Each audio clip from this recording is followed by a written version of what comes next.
القصة بتقول إن في سنة 850 ميلادية كان في راعي غنم أثيوبي اسمه خالد. وما تسألنيش هو ليه واحد أثيوبي يكون اسمه خالد. المهم إن هو لاحظ إن المعيز بتاعته لما كان بيرعى بيها كان في شجرة توت معينة كده، أول ما بياكلوا منها المعيز بتاعته بتبقى نشاطها زيادة عن اللزوم وبتفضل تتنطط كتير جدا.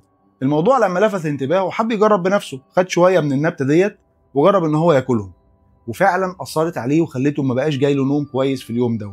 وده اللي خلاه تاني يوم ياخد شوية من النبتة دي ويروح للراهب اللي في الدير اللي قريب منه علشان خاطر يعرضها عليه. الراهب لما خالد حكى له الحكاية خاف جدا وقال له على فكرة دي ممكن تكون نبتة شيطانية، احنا لازم نولع فيها علشان خاطر ما تصيبناش اللعنة. وفعلا راح مولع ورمى فيها الحبوب ديت.